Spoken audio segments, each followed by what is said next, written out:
I am very pleased to give a quick introduction of Cheyenne Hunt tonight. Cheyenne Hunt is the descendant of Syrian refugees and was raised by an immigrant single mother. She earned a law degree and worked to defend domestic violence survivors in Orange County. She then went on to work as the youngest law clerk for Senator Amy Klobuchar, and in that role, she worked on the first impeachment case against former President Donald Trump. She's also worked at Public Citizen, a nonprofit consumer advocacy organization. She's built a relatively notable social media audience on TikTok, where she has more than 90,000 followers. Welcome, Cheyenne Hunt. Thank you for having me, everybody. I really appreciate it. And thank you. It was great to learn a little bit more about your amazing organization, the work that you're doing, and particularly to hear that you shifted that strategy after talking to candidates. And our experience, I definitely can understand the value in that and appreciate that you all are out here doing the hard work and the organizing, the voter registration. It's so key. And I just really appreciate it. But yeah, so I want to share a little bit about me with you all tonight. For the folks who are not from the district, to level set a little bit with who my opponent is, where we are, and why the stakes are so high, and talk a little bit about my path to victory and why this is a must-win race, not only to take back the House, but frankly, to really rid California of a deeply embarrassing and disgraceful representative. So I'm running for Congress because, in my opinion, and I think in the lived experience of so many of us now, it appears as though the American dream has truly been sold to the highest bidder. What was once a profound system of checks and balances has been undermined by unchecked corporate greed, buying our institutions and stealing our opportunities. As I said, my name is Cheyenne Hunt, and I'm running for Congress because I want to fight for the future that we all deserve, and we need to build that back better together. My generation has watched as idle politicians denied essential rights and denied existential threats that we're facing as a country, denied climate change, the right to choose, the right to marry who you love, the right to an education, to fair wages, to affordable housing. And now right-wing extremism is terrorizing our democracy and fanning the flames of a destructive culture war that is targeting the most vulnerable among us to distract from the real problem, that we have lost sight of our communities and their pain. We need advocates in Congress, not career politicians. We need true representatives, not industry insiders. The experience of this fundamental American dream was once accessible, and it was an accessible reality that paved a path to progress for working families. It was the knowledge that generational wealth could be earned, created, passed down. My family was able to follow that dream with my great-grandfather coming over as a refugee from Syria, and they were able to become entrepreneurs, build a successful business. I, as a result of their hard work, was the first in my family to graduate college. I was able to go on to law school. I earned dual degrees in political science and public policy, and then with my JD, made sure that everything I did gave back to the community that brought me up. I was raised by my single mother and her single mother, experienced domestic violence in my childhood, and came full circle defending domestic violence victims in our Orange County court system. It was an incredible experience where I not only got to really face head-on the systemic misogyny and sexism that we are dealing with as a country, but also see that it's not only on this judicial level, it extends into national policy. And I found a way to really fight for it and move forward. I'm the youngest law clerk to ever work in the Senate Judiciary Committee. I worked for Senator Amy Klobuchar, an amazing leader and advocate and a strong woman. And there I helped pass bipartisan legislation and developed comprehensive policy research and reports. It's worth noting that in my race, even though I am the youngest candidate and people have their biases about young women, I am by far the most qualified person, the only one that has worked in federal policy, the only person that has drafted federal legislation, fought to get it passed, got it across the aisle, and advised the Biden White House on policy that I have expertise in. it's a wide breadth of work that I've been lucky enough to do because of the hard work of my family. And I've chosen this path because I believe deeply that we are facing a set of existential threats, and we frankly cannot afford to wait. I cannot count how many times I have been asked, why now? And shouldn't you wait your turn? But frankly, we can't afford to wait. Between democratic backsliding, attacks on our right to vote, attacks on our reproductive freedom, and inaction on climate that is threatening our lives, that is threatening the future that we are going to pass on to our children and our next generation, and an economy that is not working for working people because it's been completely sold out to corporate interests and monopolies. This is a system that is destined to fail in the immediate future if there is not substantial change. We cannot afford to wait, and that is why I've jumped in this race, because as much as there are biases that would like a young woman like me to sit in the corner and be quiet, I refuse to be complicit in this inaction. I am proud to have built the platform that I have on social media, whether it's on TikTok, on Instagram, to be able to have these kinds of conversations with voters where they are. It is a serious tool to be able to communicate with folks of all age ranges, and to do so in a place where it's so rife with misinformation. It is our duty to bring this information to voters where they are. And social media is a place where hundreds of millions of Americans are getting their primary sources of news and information every day. And I'm very proud to say that that following I've built is national, and it's helped us carry this campaign forward. It is so important that we put forward a candidate in this race that has what it takes to displace Michelle Steele, to take the fight directly to her. For those of you who are not familiar, and there's a reason you probably aren't, Michelle Steele is radical. She aligns herself closely with Trump, McCarthy, and Mike Johnson, but she doesn't want you to know that. She has been rated one of the least effective members in the entirety of the US Congress, and is best known for a handful of either inactions on important policy or hot mic slips of the tongue that reveal her bigotry. This is somebody who bragged about pulling her daughter out of university because she expressed support for same-sex marriage. This is somebody who today tweeted bragging about her one major legislative accomplishment, which was bringing sand to the beaches of Orange County, which is fine, except there are no beaches in California's 45th district. Michelle is someone who is known for only being answerable to her high-dollar donors, and it simply proves the point that this is someone who is not doing the work for working families in a working-class district. People here in my community, we are concerned about the cost of housing. We're concerned about the very real fact that one unexpected medical bill is enough to put the average American family into bankruptcy. And while she's busy putting sand back on the beaches of her wealthy donors, we deserve somebody who is working for us. I am passionate about being that advocate and using my skills to flip this district and win this race. So a little bit about my path to victory here. I have been the top fundraiser in this race every quarter that I have been in it. And as much as I was looked at as the outsider candidate jumping in here as a young woman, I am proud to say that we have built grassroots momentum.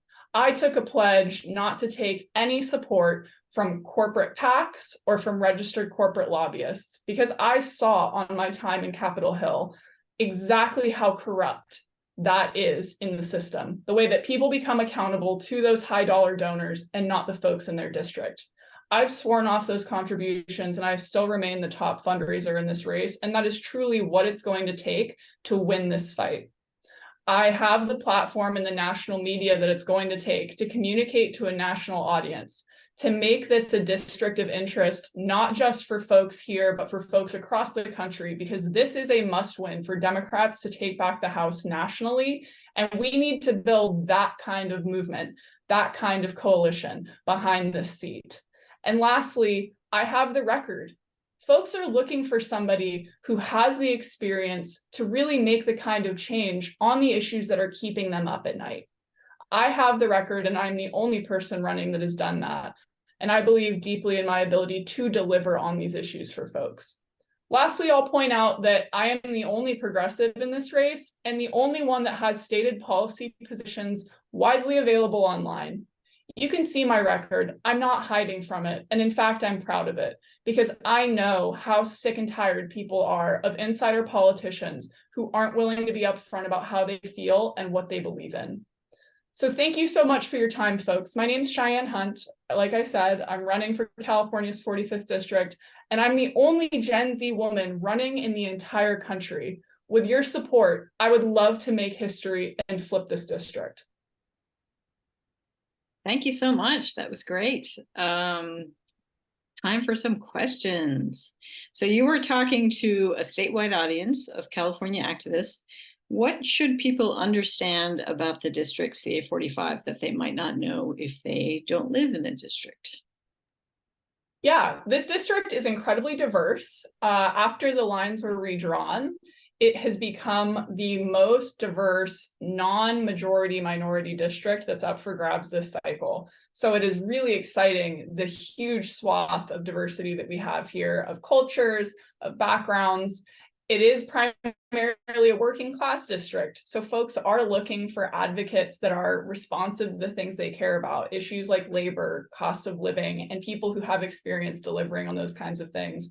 Lastly, I would say that this is a Biden +6 district, and Michelle Steele was barely able to eke out her victory last cycle. So it is ripe for a flip, but it is going to take somebody who has the kind of messaging capacity to bring in the resources and bring in the excitement to turn out voters. Lastly, I'll mention as well, we have the largest Cal State in the entire state here in California's 45th district in Cal State Fullerton, and we have 3 of the largest community colleges in the state in our district as well. This is a huge, huge area for young people, and we've seen in races across the country that the youth vote has been determinative in historic ways, in ways that are determining the ways that elections are breaking. And so it's a huge advantage for us to be able to speak to these young voters, to mobilize them, and to get them involved in the democratic process, some of them for the first time.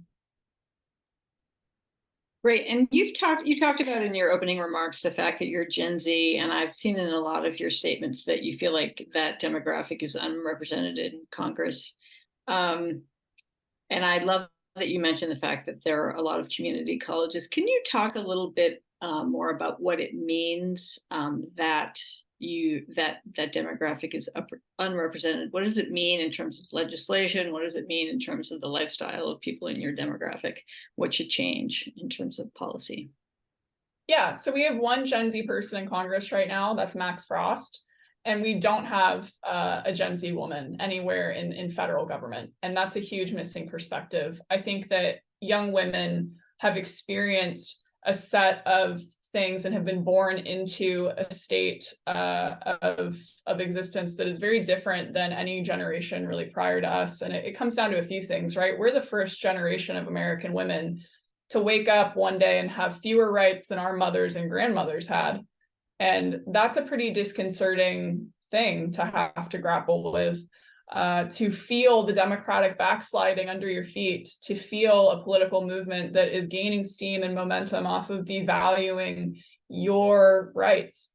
And I think that women are scared, and they should be. And it's beyond, obviously, we all know, it's beyond just abortion. They're laying the groundwork to undermine our right to access birth control, to come after our bodily autonomy, even to go after no-fault divorce, which is someone who worked in Orange County courts and did family law and pro bono divorce work for people experiencing domestic violence.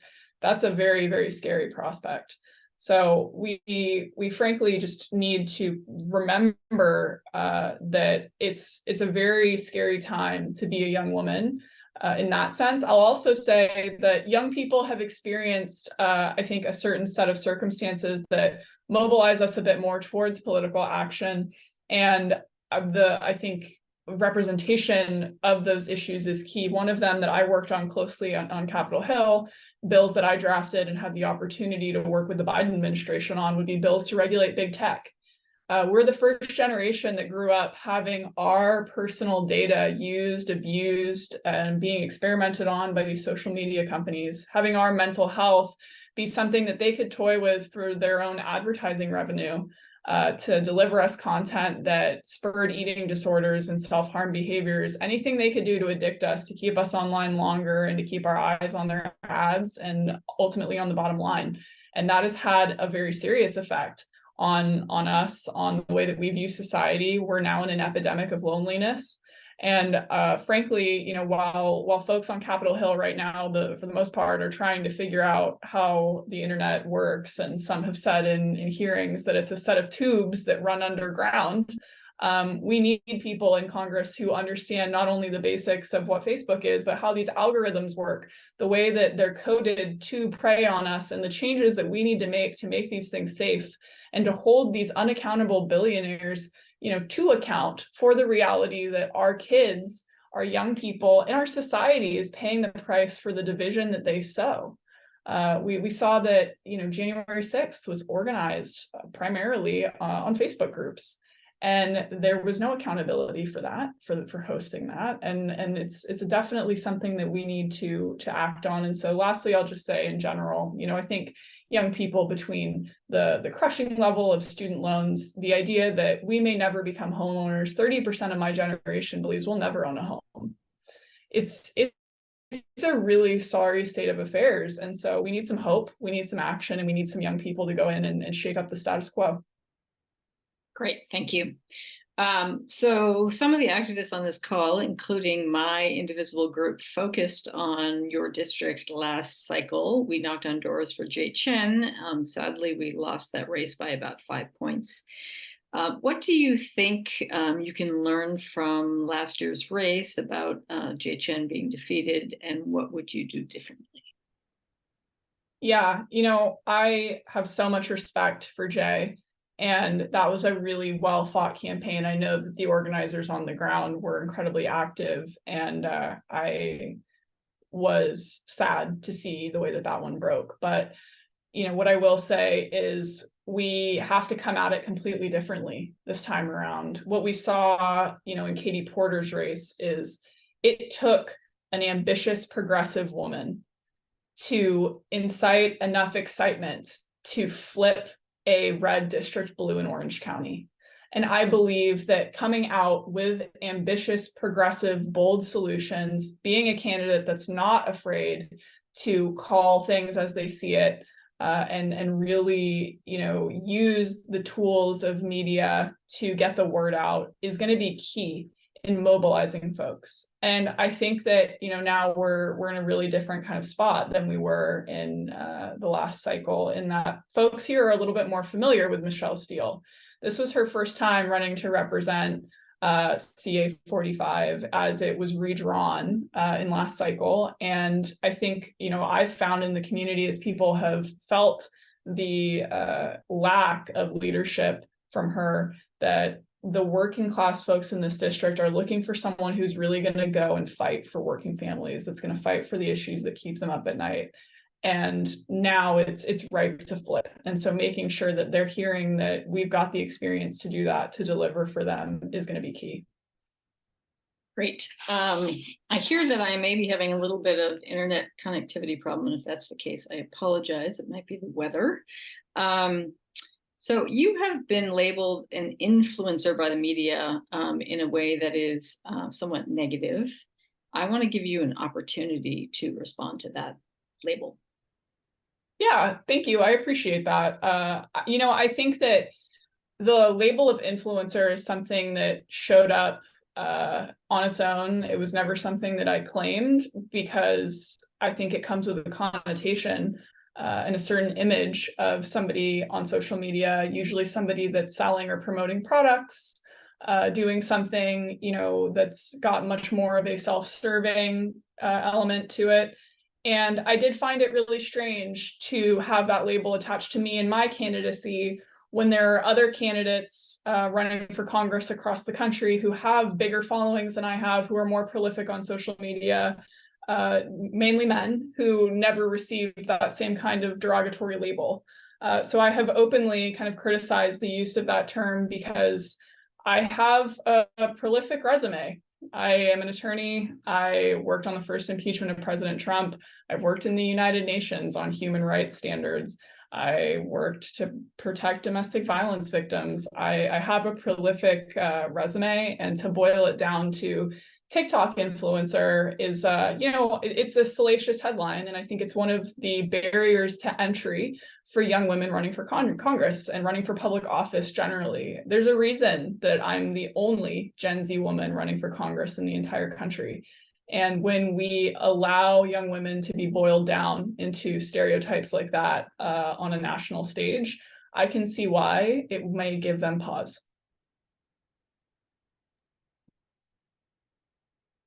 Great. There we go. I'm curious, most of your political work has been done in DC. Do you think people in the district are aware of you or aware of your work? And if they are not, how do you plan to get your name out there, to get your record out there between now and the primary? Yeah, my experience in the district has shown that, there is familiarity. We've worked closely with folks at the OC Register to communicate, our message, my record, and there should be actually another interesting profile coming out on the campaign here shortly. But we're also, getting out in the community and having those conversations one-on-one. It's the holidays, we're going to toy drives, we're going to Girl Scout conventions, we're knocking on doors, we're phone banking, we're just starting to get some of those volunteer networks up. We're going to the colleges and having those conversations. And we've seen that that's had an effect. One of my opponents released a poll that actually showed of those of us in the primary, we're all within the margin of error for name ID and in this race.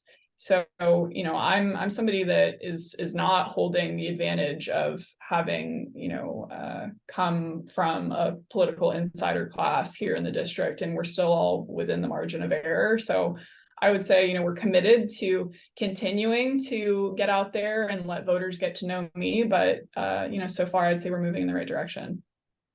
Great. You have tied Michelle Steele directly to a vote to elect Speaker Mike Johnson, and Speaker Mike Johnson directly to an overt war on women. How do you educate people in the district about the real implications of votes like that that Michelle Steele takes? I think it's having a conversation with people about the consequences of leadership and who we put in leadership. And it's not all that complicated. I think when people understand fairly clearly, and there was a billboard that went up here in California's 45th for a period of time, slamming Michelle Steele for her initial vote to elect Jim Jordan as the next speaker. And she went on Newsmax and talked about the fact that she felt the heat in the community. So people here have an understanding of the real consequences. Remember, this is a Biden +6 district. They rejected Trump and MAGA extremism in the last cycle, and they've got their eye out for, whether or not their representative is leaning into that extremist rhetoric. And Michelle's very careful at her messaging, and while she votes party line in the most extreme ways, she's not one of those she's not a Matt Gaetz, she's not a Kevin McCarthy out there being particularly loud about it. She's stealth. She knows that she's trying to thread the needle here, and so it's really calling out that record. And I have a really unique and powerful platform to be able to do that differently than any other candidate, in the sense that my social media gives me a serious platform with videos getting over millions of views. But I also have connections with earned media that have done the same thing. I just had a profile on ABC News where I had the opportunity to really plug how extreme Michelle Steele is. And it put enough pressure on her. She felt the need to respond.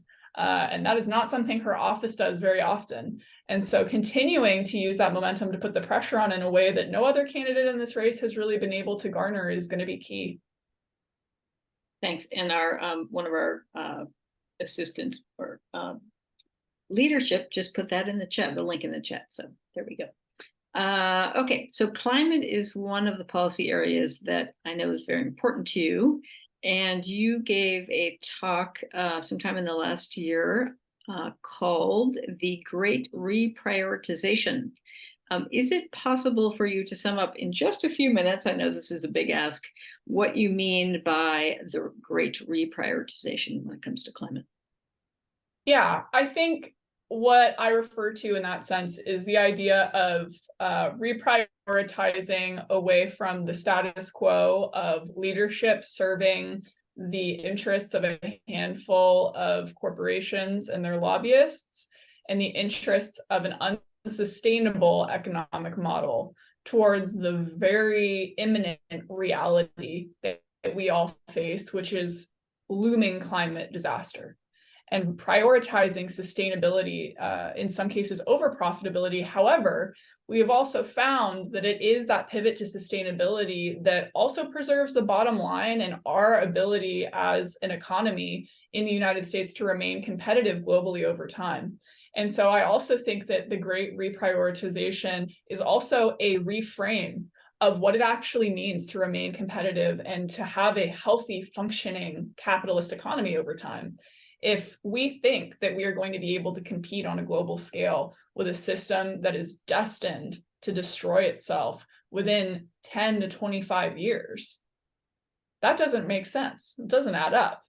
And I think that young people are really coming and looking at this issue with the kind of urgency that it is requiring. We have the sense that we have inherited an economy that's not working and that's really causing us to pay the price with our future. I mean, when you have folks in their 30s and below considering not having children because they have to legitimately question whether or not there will be a livable environment for that child's lifespan, it is time for a great reprioritization. And so that's what I mean when I say that.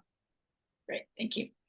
I would imagine your generation also thinks a lot about gun safety. I saw a video of you protesting after a shooting in Orange County where you had a sign saying children's lives should be more important than donations from the NRA to politicians.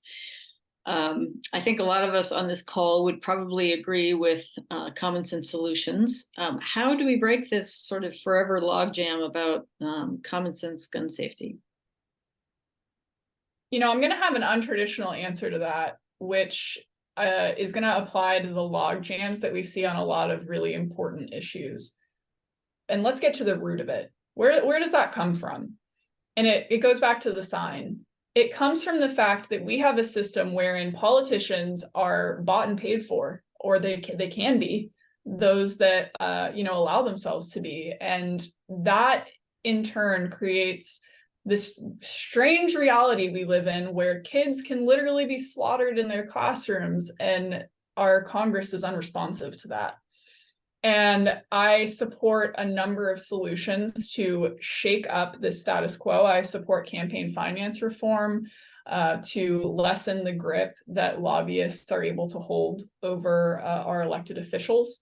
And I also greatly support term limits. I'm the only candidate in my race that signed the U.S. Term Limits Pledge, which supports 3 terms for the House of Representatives and 2 terms for the Senate, because I believe deeply in the idea that we should not have entrenched representatives. We should not have career politicians.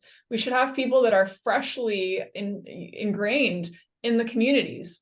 They're representing us, that are answerable directly to their constituents, and not lobbyists that they've had relationships with for over 20 years and could owe God knows how many favors. And so on an issue like this, I point to the log jams in the system that create these devastating instances of inaction. And so that's key. And I also think that, we've started to see little pieces of movement. We had, a brief breakthrough on a bipartisan gun safety bill, but it's just not enough. And we have to be more ambitious. We have to keep at it. And so those are, the things I would suggest. Okay. On your website, one of the issues that you prioritize is protecting the institutions of democracy. That's a big category. Where do you think we start? That is a big category. And I think it's a really multifaceted question. again, I point to the reality that democracy is a privilege that we must maintain, and we've seen around the world that it is not, obviously, an inherent right. We have to fight for it. It's fragile, and the attacks that we're seeing now are unprecedented.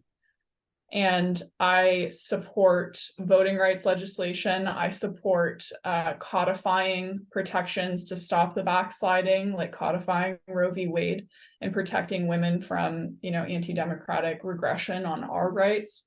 I support campaign finance reform in the sense that we should not have a system wherein corporate lobbyists can pour in unlimited amounts of money to campaigns and essentially buy the outcome. So there's a myriad of things that I believe we have to do, but there's good bills on the table that need support, that need to pass, and we can start there. The John Lewis Voting Rights Act is drafted and it's supported, and we need to campaign for it and get it across the aisle. I would love to see actual codified standards of ethics for the Supreme Court. It's one thing for people to write, standards to hold themselves to. But when there's no teeth to that, it's purely symbolic, and we've seen their, what they think ethics really looks like. Some of them, it would be nice to have some of that codified as well. And of course, I'd also love to see the passage of the Equal Rights Amendment. We are far past due for women to have codified legal equal rights in our Constitution. It is an embarrassment that we haven't accomplished that yet, and it should not be controversial. I'm glad you mentioned the Supreme Court. In addition to ethics reform, there are some other proposals floating around from different organizations. You're an attorney. What other proposals do you think we should consider in terms of trying to rein in the far right, sway of the court at this point? Yeah, I mean, I do think as an attorney, it's absolutely insane that every other legal professional is subject to meaningful standards of ethics. And I say meaningful in that they have consequences if you do not follow them. And they are clear codes, whether you are an attorney, you are a judge, in any capacity, you are subject to these standards. And once you become a Supreme Court justice, you're seemingly above the law, which is fundamentally anti-democratic. And so, of course, I support, as I stated, those ethics standards. But I also think that we need to, in order to foster a more healthy environment and to stop the entrenchment and really to introduce in general, more accountability, I think we need term limits on the court. I've explored and am open to options ranging anywhere from 15 to 25 years. I do agree that terms should be longer because justices, that have time to settle into the bench are able to focus on solely, the law in front of them and the interpretation of that constitutional duty that they have. However, when we have people that are able to sit on the court for the length of an entire generation that are so clearly out of touch with the country and where it is, and they can be, really radicalized in that time, that's a problem. So last night we saw that ruling that might have surprised some people that Colorado Supreme Court has disqualified Trump from the primary ballot. And I know you made a brief video about that. Do you want to tell us a little bit about that?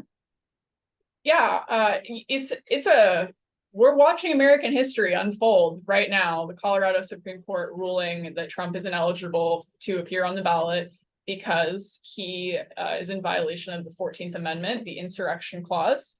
And certainly, and we now know that case is going to be appealed up to the Supreme Court, and it will be up to them to decide if one man can be above the law, if we have consequences for folks who undermine democracy. And I, in speaking about it, caution that the talking points we're going to hear from folks like my opponent, Michelle Steele, are going to be that Democrats are trying to steal an election. They're trying to, take him off the ballot, to rig the vote, when in reality, what's happening now is the Constitution is functioning as it is meant to, and it is preventing somebody from returning to a situation of power and becoming powerful in a system of democracy that they intentionally tried to break.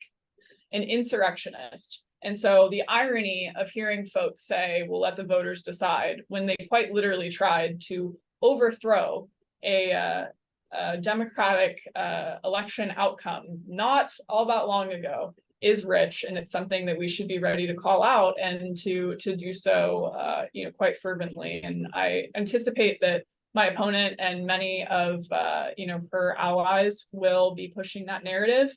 But it's critical that we defend the Constitution, that we take these stands, and that we ensure that we hold people accountable for crimes of this degree. So this particular issue aside, when you're talking to voters, do they bring up Trump's other various trials? Do they talk to you about that? Do you talk to them about that? If they bring it up with you, what do they say? In talking to folks in the community, they're not following the intricacies of his trials as much as I believe they're exhausted, they're exasperated with this being where the energy is going in the political system. How does that serve the single mom that's trying to put food on the table when the media continues to breathe air into Donald Trump? How does that serve the unions in my district that are desperately trying to organize for a livable wage, or the people trying to figure out how they're going to find affordable housing? And so I think that, frankly, they're sick of talking about Donald Trump. They're afraid of the radicalization that he has, been able to really spark. But they're looking for somebody to go to Washington who has the track record to get things done for them, and that has, the proven, history of talking about these things and making sure that their representative is really committed to working for working class families. I'm going to take a little bit of a right turn and ask you about foreign policy. I think most of your experience, and you can correct me if I'm wrong, is in the domestic policy area. I think that's probably true of a lot of candidates. Sort of a multi-part question. How do you educate yourself about foreign policy? And sort of similar to the last question, do people talk to you about what's going on in Ukraine and in Israel and Gaza? What is that like when you're out in the field? Yeah, so my experience is mostly in domestic policy. However, I did have the opportunity to work on a number of foreign policy issues in my stint with the United Nations. I worked for the Special Rapporteur on freedom of expression, and I had the opportunity to work closely with him in his examination of international human rights law and how that applies to oppressive regimes across the world, and how we should, as a nation, really serve as an example in emboldening folks to access freedom of speech and information, and what we can do to hold countries to account that are willing to authoritatively rob people of that inherent human right. And so my approach to foreign policy is one that is deeply grounded in that education of international human rights standards. And yeah, I also had the opportunity to touch a little bit of it in the Senate Judiciary, not much. It wasn't a huge overlap, but working with Senator Klobuchar on the first impeachment of Trump. What was at issue in that case was a quid pro quo, an alleged attempt to create a quid pro quo with the Ukrainian government, and what that looks like when it comes to really putting the United States government and our domestic security at risk with an elected official's self-serving behaviors. And so that's a bit of my experience, but I will say it is on average a little bit more than I think what most candidates have running for office, having touched issues of international policy at that level. And right now, I will say that I'm not hearing a lot from folks on the ground about these issues. We really are a community of working class folks that is concerned about, the things that are putting pressure on our day-to-day lives. That doesn't mean that folks don't care. And, we are, because we are such a diverse district, a group of folks that is, of course, sympathetic and open to, what the United States has to do in their role as being a leader. And really being a leader for democracy and human rights on a national scale. But I'm not hearing much about it from folks that's a key issue at the top of their list for them so far. Okay, one more question. I think we have covered a lot of ground. We have overperformed, we Democrats, in the last few elections, often because of Dobbs, usually because of Dobbs. We did well in November. What takeaways? How might you change your strategy because of what you keep seeing in these elections? Yeah, I don't know that I'm really going to change my strategy, in that I think it just validates that the things that I am passionate about are resonating with folks across the country already and here at home. It was not all that long ago that the word abortion was kind of a dirty word, even among Democratic politics, that it was something that folks had, reservations about, bringing up and talking about. And what we're talking about is healthcare. We're talking about a woman's right to choose, and we're talking about access to what we know can be life-saving healthcare. And what we're seeing in Texas is abhorrent. And folks in California can get comfortable knowing that, that may not be a state law situation for us. However, we have folks nationally right now who absolutely want to pass a federal abortion ban. And ensuring that we're talking about that to our voters, that they are clear that this is possible. It is very possible. And that we need to wake up, and we need to do whatever we can do to ensure that we take back the House, that we codify these rights before it's too late. That's a very real risk. And so I would say post-Dobbs, it's making sure that folks in what may be a comfortable state like California are made aware of the fact that the stakes are still very high for all of us. And I'll also say that, we've seen Democrats overperform in races that we weren't expecting, in large part because of young voters turning out in states like Michigan and Wisconsin in unprecedented numbers, colleges being mobilized and spoken to and inspired, and turning out and deciding swing races. And so we have a huge potential to do that here in this district. And my candidacy, I think, has a way to really engage these voters in a way that no one else does. I understand their struggles and what they're really facing personally, and I know where they are and how to speak to that. And we're working with national endorsers from the organization Voters of Tomorrow that helped get Max Frost elected, to coalition partners like David Hogg from the March for Our Lives that have supported us and signed on to ensuring that we get these young voters energized and turned out. And so that's just another tool in the arsenal to make sure that we flip this seat.